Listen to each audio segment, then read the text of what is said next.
Welcome back. In the last video, we spoke about that if you want to profit the most from Bitcoin's security and the paradigm shift it brings us, you should keep your Bitcoins with yourself. Now, it is important to understand that security is not binary. It's not either on or off. You are secure or you are not secure. But it's rather a scale. You're either more secure or less secure. Considering this, I cannot give you any security guarantee. You have full responsibility over what you do, and I am merely trying to shed some light into the dark. In IT security, they often use this triangle of contrasts. What it tries to show is that often security is at the expense of ease of use and functionality. And vice versa, also functionality comes at the expense of ease of use and security. So you have to kind of decide what are the most important values for you and accordingly choose a wallet that fits your needs best. Your personal situation depends on things like how much money do you want to store? For how long do you want to store it? How many transactions do you plan to do?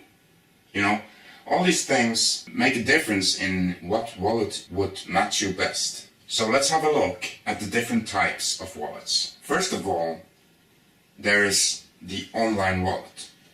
Often for you, an online wallet is actually an exchange.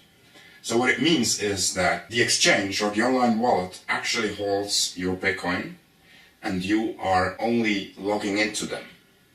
So they give you access to your Bitcoin when you log in.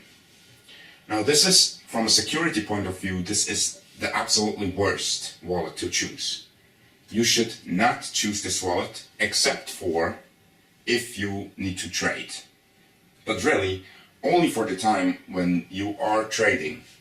And as soon as you have finished the trading, you should take out your money and put it in another wallet. Considering the rating of these wallets, of course this is depending on what exchange or what online wallet you are using. I gave it very few points in security, but quite some points in functionality, because you can trade with them, and generally with other wallets you cannot directly trade. Then there are the hot wallets. Hot wallets are running on your computer or smartphone locally, so they are not in the internet anymore. However, they are connected to the internet. That's kind of the normal wallets, like probably the most used ones. With hot wallets, you can make the difference between light nodes and full nodes. Full nodes are basically the original type of wallets. They download the whole blockchain and verify it, so they verify both blocks and transactions, and thus they make it pretty secure for you to be sure that you received the right information. However, with a full node you need to store a lot of data also. I think for Bitcoin it's now above 200 gigabytes. And also you need quite a bit of bandwidth to relay all the transactions and the blocks. For these reasons, I gave the full nodes a little less points in the ease of use. But they are already quite secure. Now there are also light nodes. Light nodes, more or less, only download the information that they need from the blockchain. Also, they don't relay transactions and don't relay blocks. They therefore need both less disk space and less bandwidth and are thus a bit easier to use. However, they are also a bit less secure because it is easier to cheat a light node by giving them wrong information than it is to cheat a full node. Do not confuse light nodes with lightning nodes. Those are two completely different things. If you want to use a hot wallet, I'm sure there is enough information out there, so go ahead and do your own research. Now let's get to cold storage. When we speak of cold storage, we're basically speaking about wallets that are not connected to the internet. This gives you huge security advantages. Think about it. It basically prevents all the possible attacks coming from the internet. Because as a hacker, how would you access a wallet that's not connected to the internet? This gets very hard to do without being where the wallet is physically. One particular and widely used type of cold storage are hardware wallets. Hardware wallets are tiny devices that are actually pretty dumb. This means they really cannot do much more than sign cryptocurrency transactions. But this is a feature, not a bug. Compare it to your computer.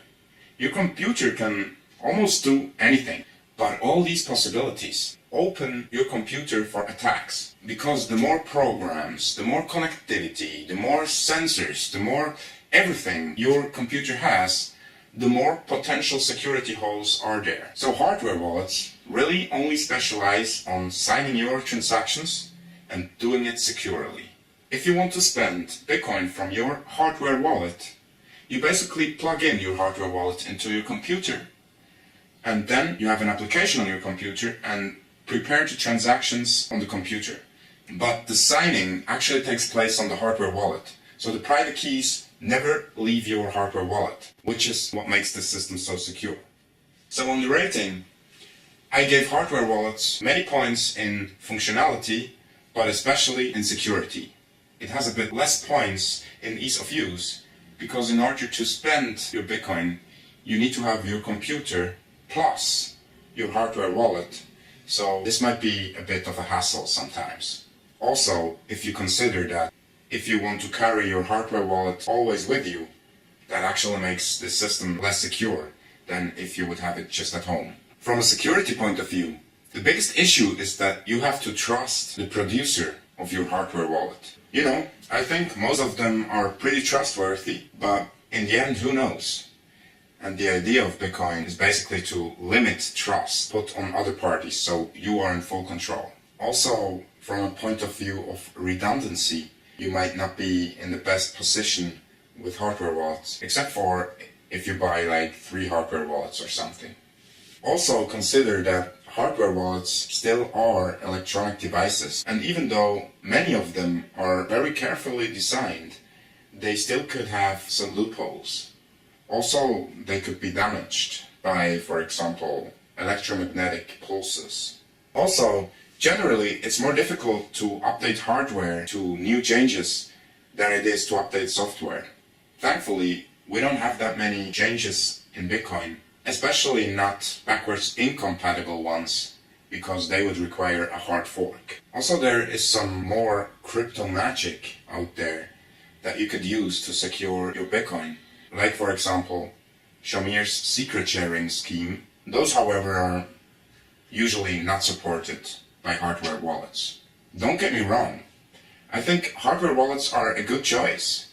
And I think most of the producers make a good job in keeping the user experience handy and convenient while providing a great level of security. The backdraw of hardware wallets is that from all the wallets I'm presenting here, they are the most expensive option. A little hint at this point. If you choose to use a hardware wallet, probably the hardware wallet will tell you to write down a mnemonic seed.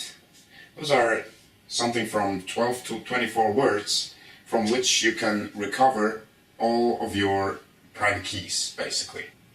Consider that if somebody would find these words, they could also steal all of your Bitcoin. They don't need necessarily to find your hardware wallet. For this reason, most hardware wallets let you password protect your mnemonic seed. Often this is not the default though. So please consider this extra protection for your wallet backup. So let's get to the last and most secure wallet. I call it cold wallets, even though hardware wallets are basically also cold wallets. But since hardware wallets are so common and so important, I thought I'd give them their own category. Now, what I'm referring to is, in a way, getting your private keys out of your computer onto a medium that is not connected to the internet. This could be a pen drive, having private keys stored on it. If you choose this option, make sure to encrypt your pen drive. The most common example though is to create paper wallets. So you print out your private keys, all the data you need, and store it on paper. Now the good thing about it is that it's easy to replicate. So you can have many copies of your wallets in different places, so you would not lose them. Also here, I would highly recommend you to encrypt the private keys you print out. But paper is really not the only option you have here. You could put your private keys on any medium. For example, as we will learn in another video, one popular option is to actually put your private keys into steel. So you have a good protection against fire, water, and even electromagnetic pulses. So the idea for these cold wallets really is that you create these wallets, put your Bitcoin on them, and then do not touch them anymore. Because actually, you're most vulnerable to any attack at the creation of the cold wallet and also when you want to spend Bitcoin. So really, cold wallets make most sense when you want to hodl or have some savings and you put these Bitcoins on these cold wallets and you really don't plan to use them anymore for the next 3, 5 or even 10 years or whatever. Now, you can also see this on the rating here. The ease of use and the functionality are pretty poor for these wallets. However, security is rock solid if you use them correctly. There are different generators you can use for creating cold wallets and paper wallets. And in the next video, I'm going to give you a tutorial how you can create your own cold wallet. Please note that it's essential for a cold wallet generator to be open source, so you can verify that the generator does what it claims to do. But more to this in the next video. Now, having heard of all of these different types of wallets, it's important to see that you don't have to decide for one single type of wallet. In fact, it is wise to use multiple of these wallets according to your needs. A common example is to use a hot wallet for your checking account and then a cold wallet as your savings account. And then also maybe you want to trade at some point and then you'll have an online wallet. But that should really only be for the time that you are really trading. If you just want to hodl, stick to a cold wallet. If you just want to buy fancy stuff on the internet, stick to a hot wallet. You should also be aware of the kind of threats there are out there that you could fall victim to. So the first one is loss. You could lose your private keys and thus not be able anymore to access your Bitcoin. That has already often happened in Bitcoin, especially in the early years of Bitcoin. So don't underestimate this. Theft means some hacker or some burglar finds your private keys and thus steals all your Bitcoin. Extortion. This is a different case than theft because here you know about that somebody wants to steal your Bitcoin, but you let this person steal your Bitcoin because this person uses some kind of violence against you. Then the last one is death. So it means what happens with your Bitcoin when you die. Now, I don't know how much you will care about this after you are dead anyways, but this could be important for your loved ones. And maybe you will like them to be able to inherit your Bitcoin. You should think about which one of these threats are most important to your situation. Because many of these are actually conflicting. For example, if you're particularly afraid of loss, a strategy would be to make many backups of your wallets. However, if you then have many wallets in many places, your chances to be a victim of theft increase. Vice versa, if you are particularly afraid of theft, you might want to use a strong encryption with a strong password on your private keys. And this again could lead to loss, because if you forget the password, you're basically done, like you cannot access your Bitcoin anymore.